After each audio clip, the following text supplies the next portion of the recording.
Hello everyone, welcome back to my channel. My name is Nada, and today I'm going to talk to you about every book that I read in the year 2022. What I plan to do with this video is go through all of the books that I read this year in chronological order, including the books that I did not finish, and then talk about my favorites from the year and my least favorites from the year. So if that's something you're interested in, please stay tuned. And don't forget, this is my YouTube channel where I talk about literally whatever I want. That could be books, movies, TV shows, clothes, interior design, anything. We don't need a niche here. We're a whole well-rounded human being. So if that is interesting to you, if you want to follow more whole, well-rounded human beings, don't forget to subscribe to my channel. Give this video a thumbs up because it really helps me to find more people who might be interested in my content. Let's talk a little bit first about my reading goals for the year. My goal was to read 30 books. I think I was just shy of that. I picked up maybe 20-25 books over the course of the year. I did not finish, I think, about 8 of them, and I did finish about 15, I don't know exactly. My goal was 30. I was shooting for the stars with that. It doesn't seem like a lot of books because I know there's a lot of people on BookTube who read like 300 books a year. I have friends who read 300 books a year. That's not me. That's not my journey in life. I struggle a lot to focus. So the fact that I got through however many books that I got through this year, I'm really proud of that. And it's better. This has been one of the best reading years of my life, of just me really being able to sit down and finish a book, A, and B, let myself not finish a book if I don't like it. Oh, I don't know if I said this, but this video is going to be full of spoilers. So if you don't like spoilers, stop watching here because I don't know how to talk about things and how I feel about things without including spoilers. I'm going to go from January through December and tell you every single book that I read this year. Okay, so in January, I read The Heart Principle by Helen Huang and also Felix Ever After, which I did not finish, because I just found it to be a little bit corny. I'm not gonna lie. I thought it was a little corny. So in February, I read Ash by Melinda Lowe. I did not finish that. I really enjoyed it. I just didn't finish it because I didn't have the attention span to finish it. I also read Codename Verity, did not finish it. In March, I read and finished The Vanishing Half by Britt Bennett. April was Red, White, and Royal Blue by Casey McQuiston, and also Lolita by Vladimir Nabokov. In May, I started Girl, Woman, Other by Bernadine Evaristo. Did not finish it, but I did really like it. June, I read My Dark Vanessa by Kate Elizabeth Russell. July, Her Name in the Sky. Don't remember what the author's name is, but I talked about it in my summer reads of 2022, so I will link that up in the card somewhere. I also read, summer was when I started my classics long read project, I guess. So I read Pride and Prejudice and Betrayal, The Crisis in the Catholic Church. In August, I read Emma by Jane Austen, Sense and Sensibility, Northanger Abbey, and Mansfield Park, all by Jane Austen. I also read One Last Stop and Delilah Green Doesn't Care. September was Persuasion by Jane Austen, The Paris Apartment by Lucy Foley, and the book Lovely War, which I did not finish. In October, I read Jane Eyre by Charlotte Bronte, All About Love by Bell Hooks. I started Kindred, did not finish. Started Something to Talk About by Meryl Wilsner, did not finish. And another Meryl Wilsner book that I don't remember the name of that I'll put up on the screen. Didn't finish that one either. We can talk about that later. In November, November and December, I started a few books that I was not able to finish. Depression, sadness, life changes. It's hard to get through books when you feel a giant gaping hole in your heart. So I started and didn't finish Book Lovers and People We Met on Vacation by Emily Henry. And I also started and did not finish Off the Record and Wuthering Heights. So those are all of the books that I picked up, dabbled into over the course of the year of 2022. So now let's get into talking about my least and most favorite books of the year. I want to start with the least favorites of the year because I think it'd be good to get off on a very negative note and then move into the positive. So you might assume that all of my least favorite books from this year are DNFs. That's not true. I DNF a lot of books that I really like, and I finish a lot of books that I don't like as much. It literally is just about my attention span. Like, whether or not a book can keep my attention is what is the deciding factor if I'm going to finish it the same, within a few weeks of me starting it. There's some books that I DNF'd, like Something to Talk About by Meryl Wilsner. Did not like that book.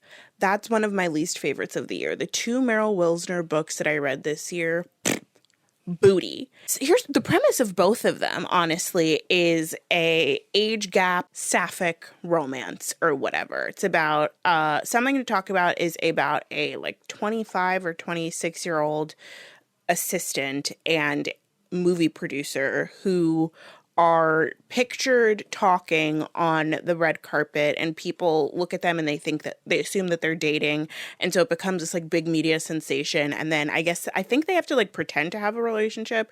That it might be a fake relationship or something. I don't remember exactly, but over the course of the book they start to fall in love. This book was so boring. It was so boring. I tried to read the hardcover, which I own and bought spontaneously in a Barnes & Noble. Don't recommend that. I tried to listen to the audiobook, which I checked out from the library. It just was boring. And this is no hate to the author. I think, oh dear God, this is going to sound so shady. I love Meryl's ideas. Right. I love the premise of the books. The other book that I read, I don't remember what it was called, but it was something like a a college senior or a grad student or something ends up sleeping with her roommate's best friend's mom during parents' weekend, and then they fall in love over the course of the book, and it's the age gap and the adversity, whatever. The premise, I'm not a huge age gap person. I think Meryl Wilsner is. The premise, I'm not in it for the age gap. I'm just there because there's so few sapphic romance novels. But the writing is the thing that I can't get past. Something to Talk About was such a slow burn that it was almost like it wasn't even on fire. There was no romance elements to it for me. There was no, it just didn't, nothing happened. Nothing happened. And then in the college student book, things happened. And so it just overall ended up being frustrating and annoying. And I think I got maybe 20, 30 pages into both of them, skipped all the sex scenes, and then stopped reading. I just didn't, and I wouldn't recommend either of those books if you're looking for a sapphic romance, because I just feel like it's not going to give you what you want. It's not going to give you the type of story that you would like. So let's talk about the next book that I really didn't enjoy reading this year. And this one might be a shocker to people, but it was My Dark Vanessa by Kate Elizabeth Russell. This book took BookTube by storm in 2020. Everyone was talking about it during the pandemic. Everyone was reading it. I talked about it in my summer reading wrap up. It's basically a book about this girl named Vanessa Y, who goes to a boarding school in the early 2000s. She ends up being groomed and assaulted by a teacher who teaches at the school. And then in 2017, when the whole Me Too situation is happening, she gets contacted by the teacher and basically asked by him to lie about the nature of their relationship to protect his reputation because he's under investigation. But basically, this book just pissed me off. I listened to the audiobook, and it was a very, it was kind of a slog for me to get through, even though I was literally listening to it on 2x speed. Part of the reason was the same thing with Lolita, which was that the subject matter was just really icky and really hard for me to parse.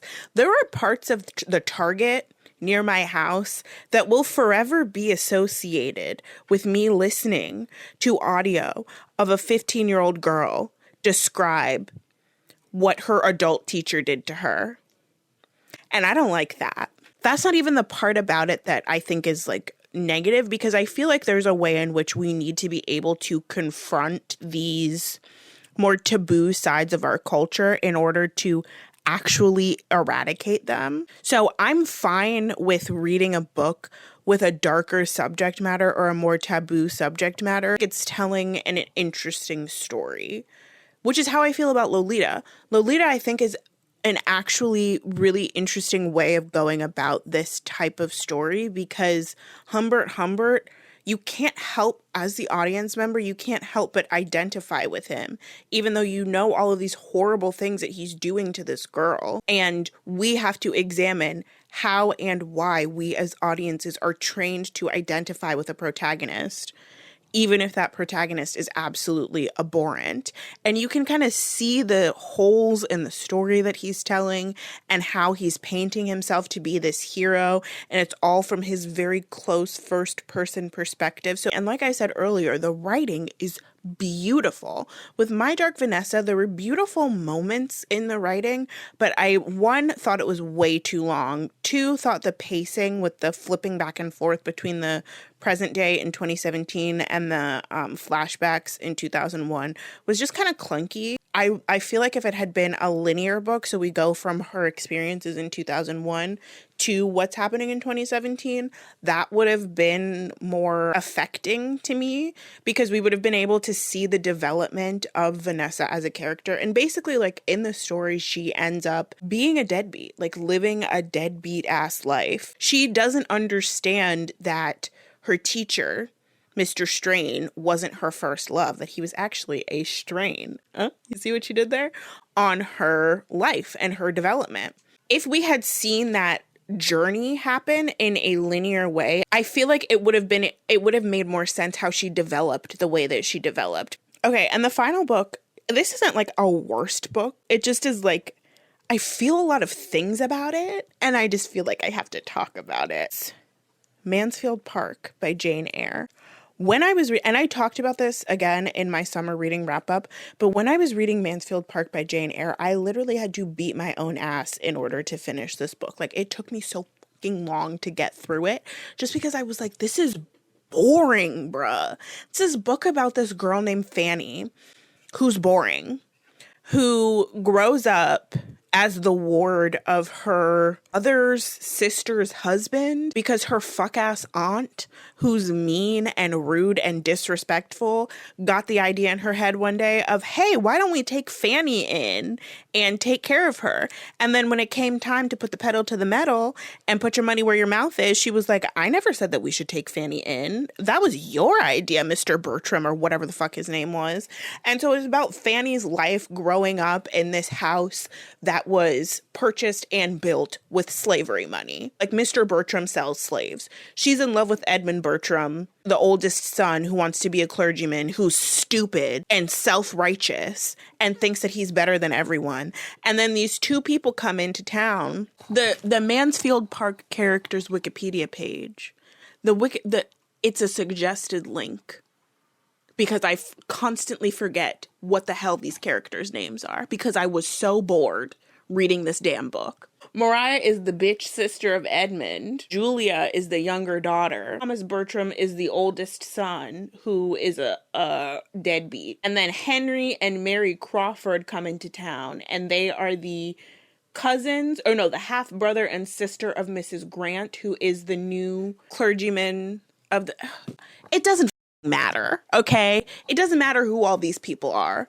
What matters is that this book is boring, but I feel like it asks a lot of important questions about the society that we live in. Because the Bertrams are a family whose fortune is built off of the proceeds of slavery, and each of them has a significant internal flaw that we, the audience, get to see that they clearly don't see themselves. There's an internal rot within the Bertram family that is only healed when they are able to do something actually charitable, not like fake charitable, and accept Fanny as one of their own. And then Fanny ends up marrying Edmund and all of this. And Fanny is this like Thomas Bertram, Sir Thomas Bertram's wife, Mariah, Julia, Edmund, every single one of them. Even Mrs. Norris, the fuck-ass aunt. They all have flaws that end up leading to their own pain or destruction later on in the book. And to me, that feels as though It's about the fact that their money comes from slavery. But there's never, and I listened to the audiobook, so I might have missed it, but there never seems to be a direct indictment of the fact that they own a plantation and that they are slave owners. It just like, it's not stated in the book. It's not didactic. It doesn't feel like it is a didactic narrative about slavery. It just tells you that slavery is bad through showing you that the people who are rich off of it are terrible people. And that to me is interesting. The fact that the whole story was boring, the whole book was boring, that's the like downfall of the book to me. I just was bored. And I wish that Fanny had ended up with Henry Crawford. I know the disease that I have, which is that I think I can fix men. I think that I can make them better people than they are. And I'm wrong. I understand that about myself. All right. But I want to live the fantasy that this can really happen. Okay. So I wanted to see Fanny Bryce end up with Henry Crawford, and I wanted them to fall in love. Or shit, maybe she ends up with Mary Crawford and they just lived happily ever after and don't nobody ever talk about it. But so I know what my problems are. Okay. And I wish that Jane Austen would recognize her own. Honorable mention in terms of least favorite books for Sense and Sensibility by Jane Austen. Again, I was just bored. I did not care about Marianne. I did not care about the other one. Her name is Eleanor. It was interesting because the story, I like that Jane Austen writes about girls who don't have the protection of a husband or a father and how they have to navigate the world. Plot was boring. And the age gap in that book, why this 40-year-old man marrying a 19-year-old woman? Why? There wasn't nobody his own age that he could have married? He don't talk to no girls his own age? We should unpack that. That is Jane Austen's problem. The age gap relationships in her books. Oh, we're going to get into the more exciting part of the video, which is my favorite books of the year in the order that I read them. My favorite books of the year. The Vanishing Half by Britt Bennett. I didn't talk about this. I don't think I've talked about this book on my channel yet. This was, again, a book that I think was very popular on BookTube in like 2020.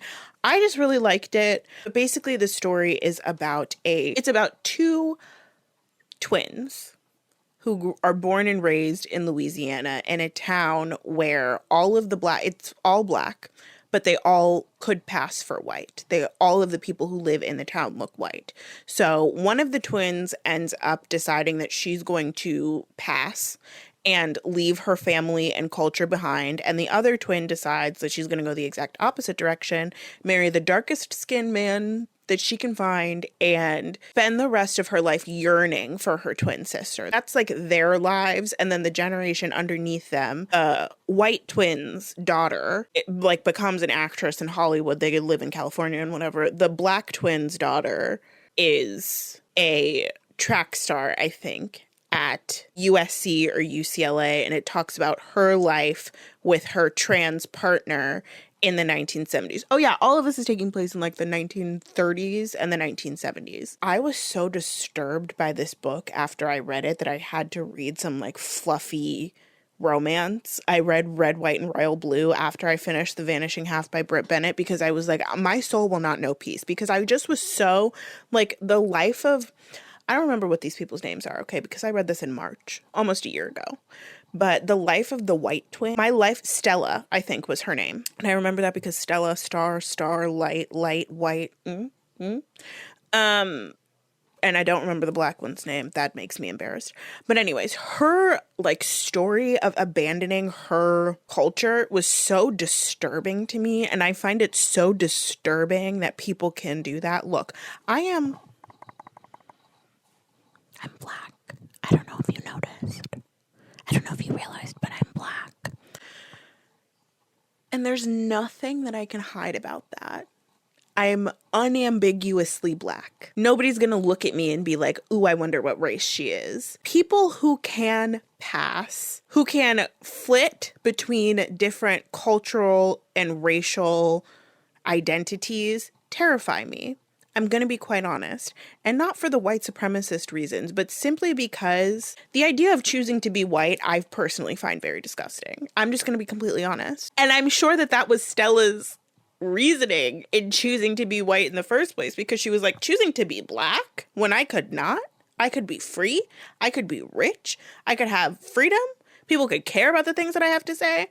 All of that. I just find it very disturbing. And I think it's also, it reveals something about ourselves. Like, what would we do if we had that opportunity? What would we do if we had that chance? Nobody knows. I can only talk about what my experience is.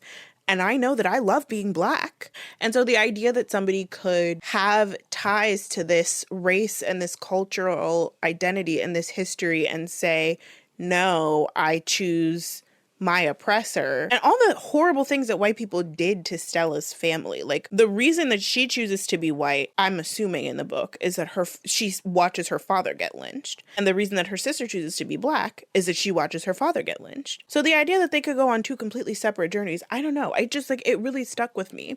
I did really enjoy that book. I had a great time reading it. My next favorite of the year. Okay, so I'm not going to talk too much about this one because I talked a lot about it in my summer reading wrap up. Her Name in the Sky. I don't remember what the author's name was.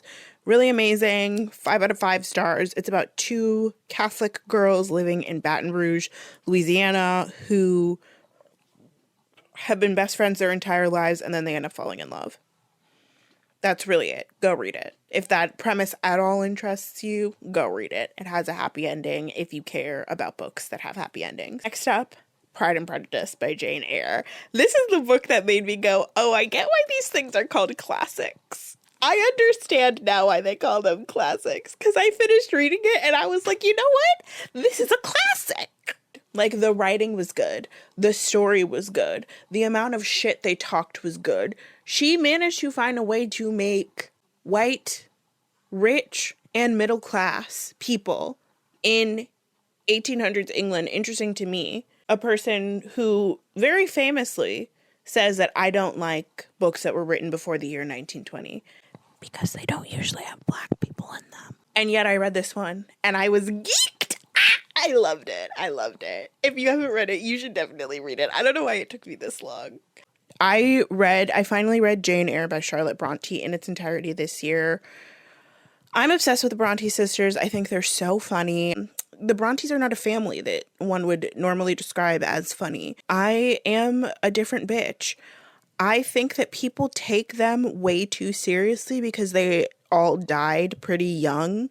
But those girls were laughing. Like, they were getting their lives writing these books. I'm reading Wuthering Heights right now.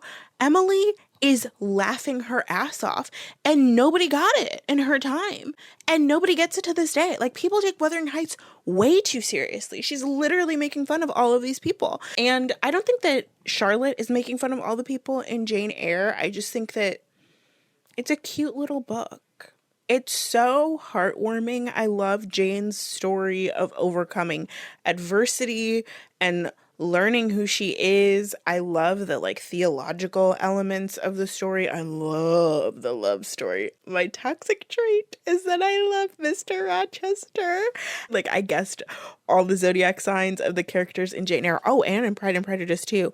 And I just had a ball. So if you want to hear more about my thoughts about Jane Eyre and the characters in Jane Eyre, you can go ahead and watch that video. But I cannot recommend that book enough. I'm probably the last person on earth who's read it though. And the last book that I read this year that was also a favorite book of mine was All About Love by Bell Hooks. Literally changed my life and the way that I look at love and relationships and how we can exist in relationships.